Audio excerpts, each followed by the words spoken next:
When you die on a hardcore server, you'll be banned, but I think there's something else you can do which is pretty cool.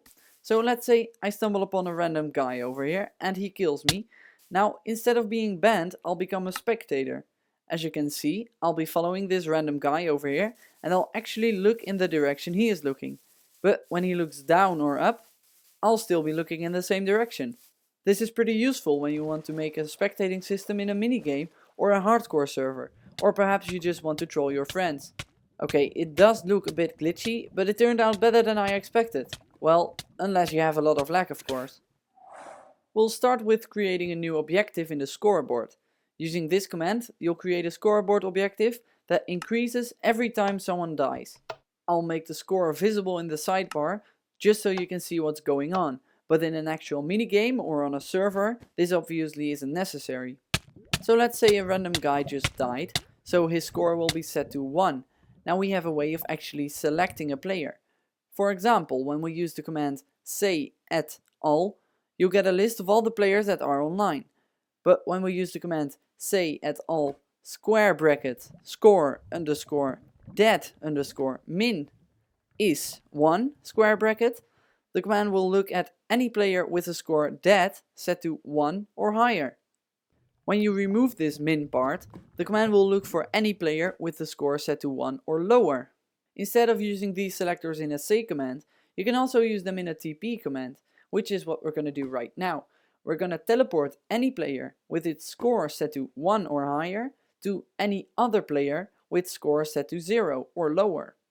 Let's see what happens. When I press the button, I'll be teleported to this player because he has his score set to 0 and I've got my score set to 1. The next thing we'll do is teleport the spectator, or the guy with the score set to 1 or higher. We'll teleport him 2 blocks upwards. So when we power both commands, I'll be teleported just above the player. Now let's connect these 2 command blocks to a fast clock. Use these 2 command blocks to create a fast clock. Place a redstone block in the middle, and now basically anything you connect to this clock will be powered very fast. Even though you can't see the door opening and closing, you sure can hear it. Now let's connect our 2 TP command blocks to this clock. But now I'm teleported inside this guy, not above him. That's because for some reason this command block gets powered first. Just switch the positions and you should be hovering above the player. Now let's just add a nice touch to this.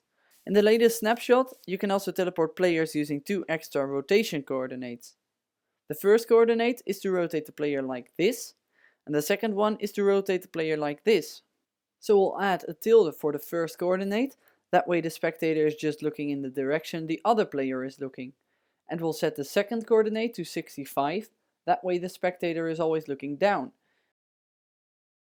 You can also use a tilde for the second coordinate, but then when the player looks up, the spectator will also look up, and that can be a bit annoying sometimes.